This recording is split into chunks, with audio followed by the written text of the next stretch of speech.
Hello दोस्तों, नमस्कार। कैसे हैं आप सभी? आप सभी को बहुत ही बहुत साधुवाद मित्रों। शिव उपासना और शिव वाचन में आप सभी का सहयोग बहुत ही अतुलनीय है मित्रों। शिव महापुराण के 24वें अध्याय में हम भस्म की महिमा के बारे में जानेंगे मित्रों।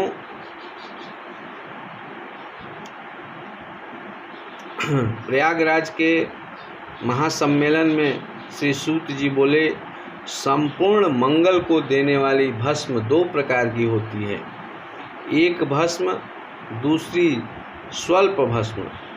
महाभस्म नाना प्रकार के होते हैं और जिसके स्रोत, स्मार्त और लौकिक भेद से वह भस्म तीन प्रकार की होती हैं तथा स्वल्प संज्ञक भस्म भी बहुत प्रकार से कही गई है। इसमें स्रोत और स्मार्त भस्म तो द्विजों के लिए है और लौकिक भस्म मित्रों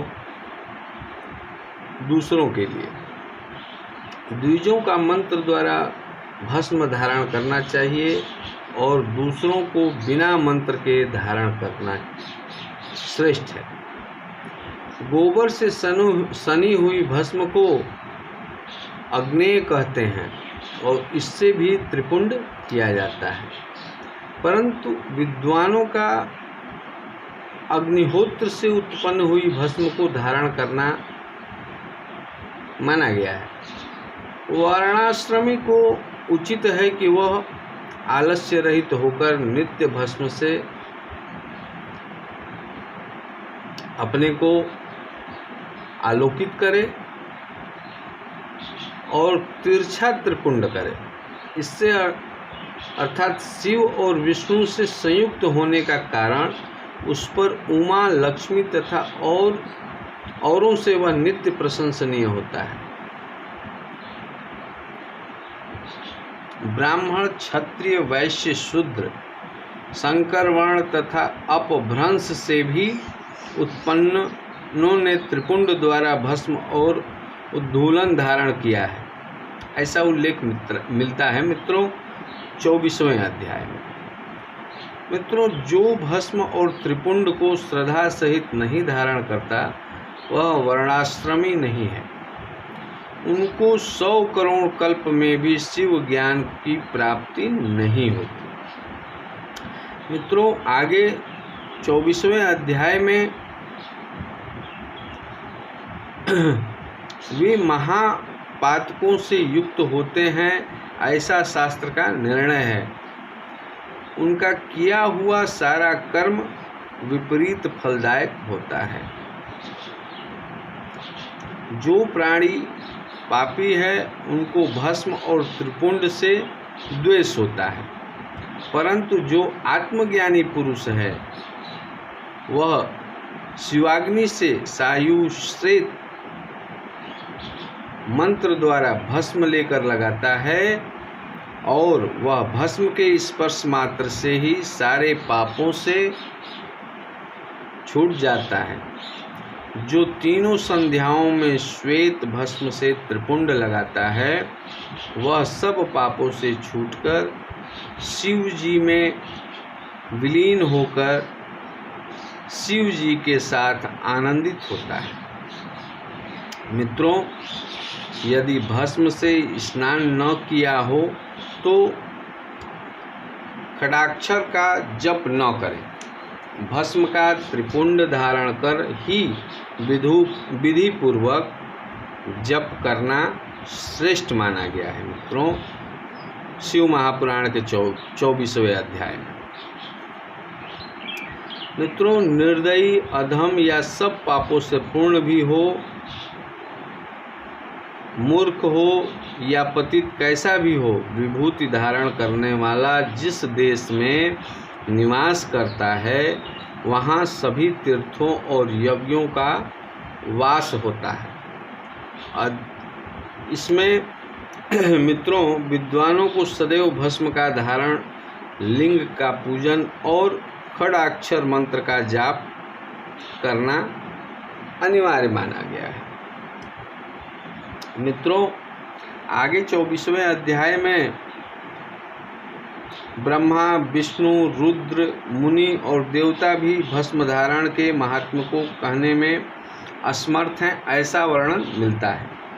भस्मधारी को ताड़ना देना पाप है। कोई अगर भस्म धारण किए हुए है तो उपहास करना ब्रह्म हत्या के समान पाप लगता है। यह ऐसा नहीं करना चाहिए।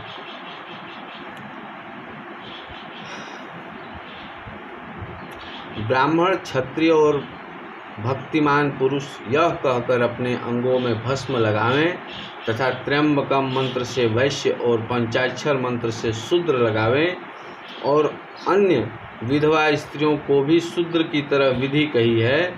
अघोर मंत्र से वनवासी और यति तो प्रणव से त्रिपुंड आदि धारण करें, और जो वर्णाश्रम को पार कर चुका है वह शिवोहम मंत्र से तथा शिव योगी ईशान मंत्र से भस्म धारण करना श्रेष्ठ माना गया है। 24वें अध्याय में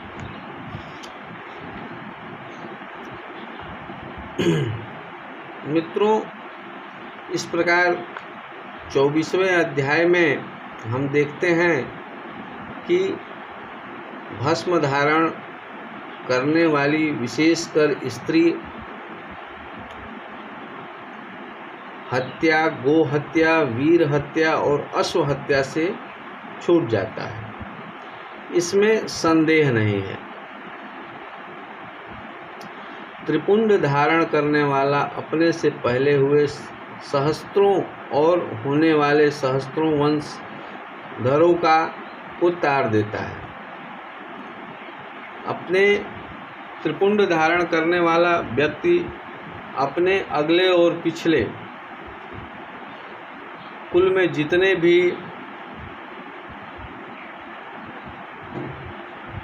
पाप अथवा जो भी ऐसे कर्म हुए उन सभी को तार कर वह अपने सभी कुलों को महापुण्यदायक फल प्रदान करने वाला कराता है।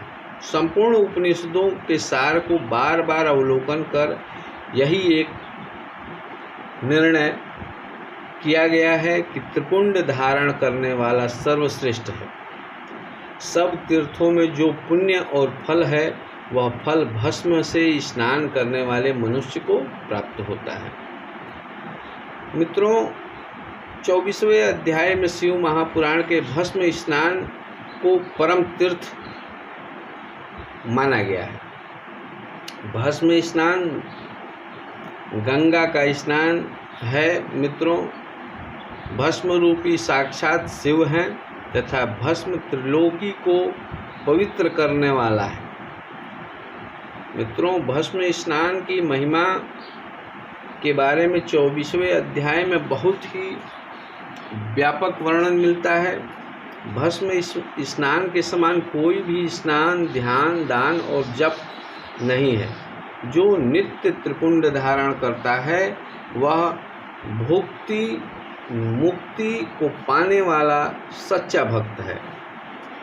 मित्रों, जिसके अंग में रुद्राक्ष और त्रिपुंड नहीं है उसका जन्म व्यर्थ है, पशु से भी निचले स्तर पर है।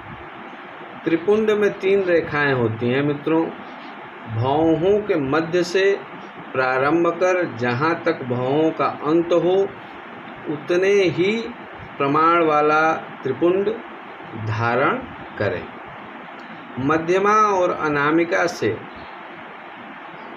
अपनी छोटी उंगली और मध्यमा उंगली से मध्य में प्रतिलोम से अंगुष्ठ द्वारा की हुई रेखा त्रिपुंड कहलाती है।